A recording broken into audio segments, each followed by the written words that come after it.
Бид нар зүгээр Трампын ялалтыг шууд хятад эдийн засаг өсөхгүй байна гэдэг тухайд бол харахгүй байгаа шүү. Хятад Америкийн эдийн засаг бол интеграцид орцсон эдийн засаг. Тэр зах зээл бол аль аль нь интеграцид орцсон. Аль аль нь өөрийнхөө үн цаасыг нөгөөх нь хамгийн том эзэмшдэг. Ер нь бол хятадыг муужрууллаа гэд Америк нэг сайжрах юм ерөөсөө байхгүй. Америкийг муужрууллаа гэд хятад сайжрах юм ерөөсөө байхгүй. Тодорхой салбаруудын өрсөлдөөн л яригдах байх.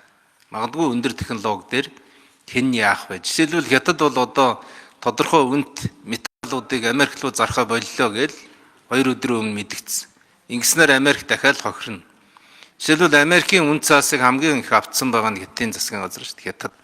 Тэгэхээр энэ холбоосоос илүүтэйгээр хятад өөрөө дотоод хүчээ хэр дайчлах вэ гэдгийг хараад байгаа маа. Хятад болвол бүс нутгуудын эдийн засгийн төлөвлөлтийг бол 4.9-ээс 5.2% өсгөнө гэдэг ийм одоо тодорхой төлөвлөлтийг хийцэн. Тэгээд яг энэ төлөвлөлтийн дагуу явна. Энд бол бид нар эргэлзэхгүй байгаа. Гол нь тэр тун зах зээл рүү бид нар хэрхэн нэвтрэх вэ гэдэг л даалгавар байна. Нэвтэрч чадах юм бол тэнд унсан боссноос үл хамааран бидний бүтээгдэхүүн бол зарагдана.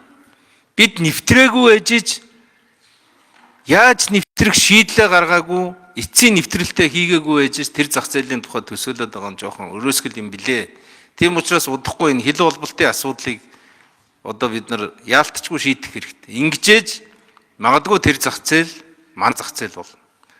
Тэр зах зээл дээр бид нар бүтээгдэхүүнээ зардаг бол. Ингэснээр тогтвортой өсөлт бий болох юм аа л гэдгийг ойлгох хэрэгтэй.